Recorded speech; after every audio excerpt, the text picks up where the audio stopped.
Hello everyone, আসসালামু আলাইকুম। আশা করি সবাই ভালো আছেন, আমিও ভালো আছি আলহামদুলিল্লাহ। আমার ফ্রেন্ড অ্যান্ড আমি আজকে নতুন একটা ব্লগ করব। যদি আমার চ্যানেলে নতুন হয়ে থাকেন প্লিজ সাবস্ক্রাইব করে পাশে থাকা বেল আইকনটি বাজিয়ে দেবেন। প্রথমে আমরা রেডি হয়ে দুজনই নিচে চলে আসলাম।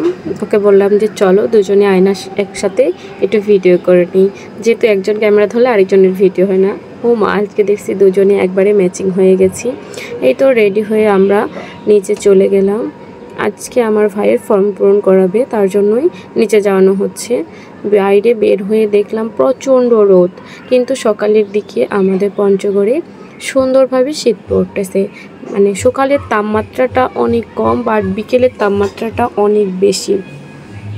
আপনাদের সাথে আমি একদিন শেয়ার করব আমাদের সকালের তাপমাত্রা ঠিক কেমন থাকে আর কতটুকু শীত পড়ে। অনেকের কাছে মনে হবে যে এটা হয়তো হাস্যকর, বাট না, এটাই সত্যি। আমাদের এখানে সকালবেলায় প্রচণ্ড ঠান্ডার একটা আবহাওয়া থাকে। প্রচণ্ড বলতে যে মানে গরমের তুলনায় অনেকটাই কম।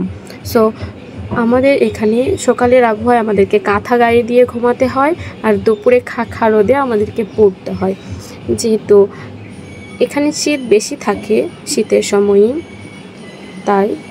এবং আমরা দুজনই নেমে গেলাম নিচের দিকে, যেয়ে বিধিকে বললাম যে তোমাকে আমি পিকচার তুলে দিই, ভিডিও করে দিই। দেন আমি ভিডিও করছিলাম। ছোটো বোনগুলো প্রাইভেটে যাচ্ছিলো দুপুরের দিকে, ওরাও হোস্টেলে থাকে। আমরা অনেক ক্লান্ত হয়ে গেছি, তাই বললাম চলো একটু রেস্ট নিই, তার মধ্যে আমার ভাই আসুক। দুজনে মিলে লাইব্রেরিতে গিয়ে রেস্ট নিলাম। আমাদের লাইব্রেরি অনেক সুন্দর, দেন এখানকার পরিবেশ অনেক সুন্দর। অপেক্ষা করতে করতে যে দেখেন আমার ভাই চলে আসলো। তারপরে ফর্ম নিয়ে চলে গেলাম প্রশাসনিক ভবনে। প্রশাসনিক ভবনে গিয়ে দেখলাম যারা কমিটি বসে আমাদের ফর্ম পূরণের জন্য, যারা টাকা নেয় বা সব কিছু দায়িত্বে থাকে, তারা চলে গিয়েছে। কারণ যেহেতু দুপুরের পরে ছিল, তারা লাঞ্চে গিয়েছে আর বন্ধও করে দিয়েছে। কি করব, ঘোরাফেরা করে অবশেষে নিচে আসলাম। তারপরে আমার ভাইয়ের সাথে আরও কিছু বন্ধুও ছিল। তার বন্ধু বলতে ফুল মানে তার ইয়ারে, কিন্তু তার ফ্রেন্ড না, মানে চিনতো না তাদেরকে, অন্য ডিপার্টমেন্টের হতে পারে। সো এরপরে আমরা নিচে গেলাম, যে এক ভাইয়ার সাথে কথা বললাম, ভাইয়া অর্থাৎ অফিস সহকারী। উনি বললো যে ঠিক আছে আমি ফর্মটা পূরণ করে দিচ্ছি। ফর্ম পূরণ করে দুজনে মিলে একটু বসে ছিলাম।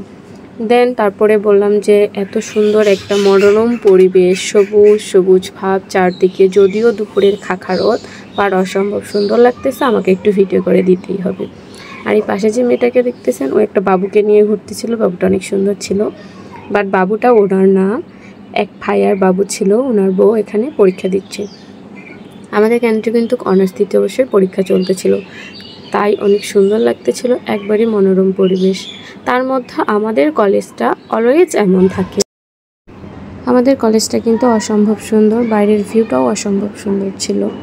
দেন এই বাবুটাকে বিথি একটু কলে নিল, অ্যান্ড তার কাছে কিছুক্ষণ রেখে আমি বললাম যে ঠিক আছে, এটা যেহেতু তোমারই ভাইস্তা হয় তাহলে একটু কলে রাখো, দেন আমাকে একটু ভিডিও করে দাও, যেহেতু ভিউটা অসম্ভব সুন্দর ছিল। দেখেন এখানে লিচু ধরেছে, অনেক সুন্দর লিচু ধরেছে, এবং এত বেশি ধরেছে তাই একটু দেখাচ্ছিলাম আপনাদেরকে। ফলের গাছে অসম্ভব সুন্দর ফল ধরেছিল। সো চারপাশটা যেহেতু এত সুন্দর ছিল, বিতুকে বললাম যে চারটা পাশের যে কলেজের একটা ভিউ থাকে সেই ভিউটা একটু দেখাও। আমাদের কলেজের সবথেকে সুন্দর একটা বিষয় হচ্ছে এখানে কোনো প্রকারের কোনো ঝামেলা হয় না, তেমন কোনো রাজনীতি নেই।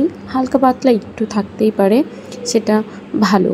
বাট আমাদের কলেজে কোনো র্যাগ হয় না, বাচ্চাদেরকে র্যাগ দেওয়া হয় না, অ্যান্ড এখানকার পরিবেশ অসম্ভব সুন্দর আমাদের কাছে মনে হয়। আপনাদের কাছে কেমন লেগেছে অবশ্যই আমাকে কমেন্ট বক্সে জানাবেন।